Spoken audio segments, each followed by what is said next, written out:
Muhacir Gülpiya Qazibekning bayon qilishicha, uning 2017-yili 67 yoshga kirgan onasi Anarxon Qazibekning manasida o'sminboy qilib, bu o'smini apres qildirish uchun oilasi pul tayyorlayotgan mezgilda tutqun qilingan va 8 oydan keyin 2018-yil 7-oyda 12 yillik kesib etilgan. Bu apam shu turmaga ketishdan 2 oy burungi dema esimda bansiyatgan vaqtda qon besim xarakterli yurak, ondan keyin menga Navoiy suv deb qo'ydilar, menga yigilgan o'sim bor deb. Shu yoqda bizga ular 100 ming yen renminbi akasanglar meni ichib apres qilamiz deb açlıq degəndi. Biz aşı pulun tayarlığını qılıb apres qılımızmı, qılmaymızmı deyətqan vaxtlarda əgəbdi mana. Biz kömügüdə 5 yıl işib qaldı. Hazırki əhvalını bilməyəm. Anarxanның farzandlari doktorxonaning bu vaqtdagi rasmiyatlari va uningdan boshqa kasallarning diagnozlarini ko'rsatib, jazoni sirtda o'tashni talab qilgan bo'lsa-mu, soqchilar bu talabga parvo qilmagan. Mening eng ansiraydiganim qon besim xarakterli yurak, uning ustiga tayobi, tatqiq, kasal, batdi. Andika menga yigilgan, menga da o'sim bor degan shu diagnozlarning hammani olib berdik. Ular hech qachon uni e'tirof qilmagan bo'ldi. Dostotxonaning chiqarib bergan qog'ozni olib ular ashunga qarmay, ashuna hozirga tutib o'tiradi. Qo'rqadiganim opam shu menga da o'sim bor, turib yiqilib qoladi. Turib ko'chalarga ketib chiqsiz, yiqilib qoladi. Birsi urgandek yiroqqa yiqiladi. O'tgan oyki aniqlashtirimizda Anarxon Qazibekning Gulshahardagi Baykul ayollar turmusida jazo muddatini o'tayotganligi oydinlashgan. Bu qatim telefonimizni qabul qilgan mazkur turmaning navbatchi xodimi Anarxon Qanotbekning navbatdagi salomatlik ahvoli haqidagi savolimizga javob bermadi. Qanday ahvolingiz yaxshimi? Yaxshi. Bu qaysi o'rinning telefoni bu? Kimga telefon qilasiz? Biz Baykul ayollar turmusi bilan so'zlashmoqchidik. Shu. Bu Anarxon Qanotbekdagi ayolning ahvoli qanday hozir? Baytoqayli qozoq ayolning. Biz onu da beramaymiz, qilmagan. Bu salomatlik ahvoli hozirdak nachar deydi-ku.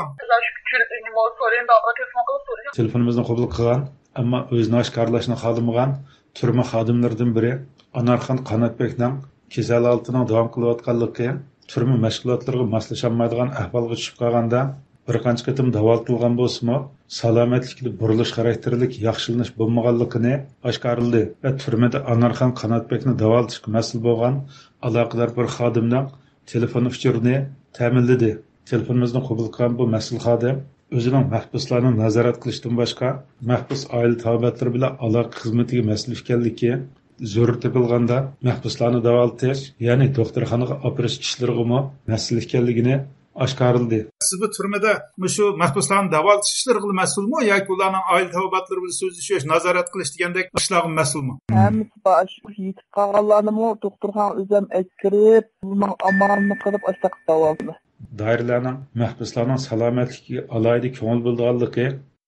Hukumatning bular qartab yaxshi siyosatlar bor, yaxshi siyosatlar bor. Mahbus oila tavbatlarining buningdan mamnun ekanligini ilgari surgan bu xodim.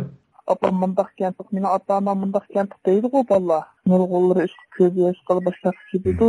Baykul turmusidagi mahbus Anarxon Qanotbekni davolatish uchun yaqinda 57 million pul xarjlaganligini ilgari surdi.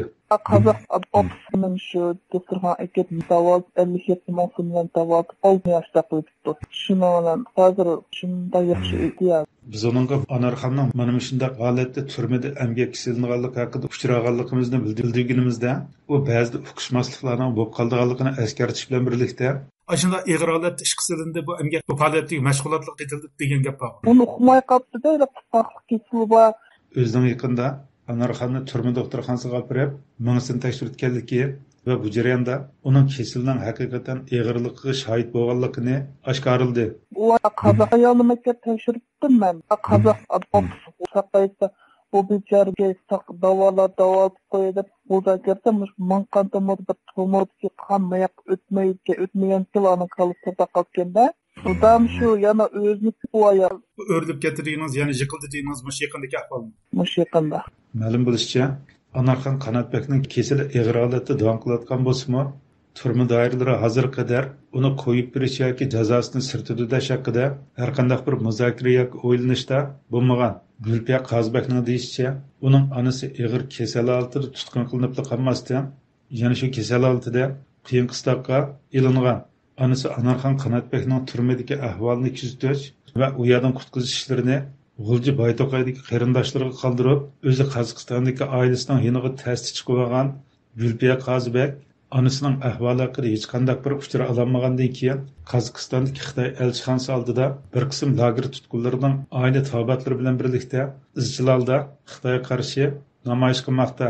2020 yildan boshlab men Xitoy Qozog'istonda turadigan Almaty konsulining oldida mana 7-8 kun bo'ldim.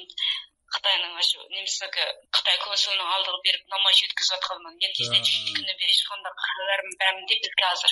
Yuqorida 75 yoshlik Anarxon Qanotbekning og'ir kasal holatda turmaga tashlanganligi va kasal holatda jazo o'tayotganligi haqida anglitib berdik.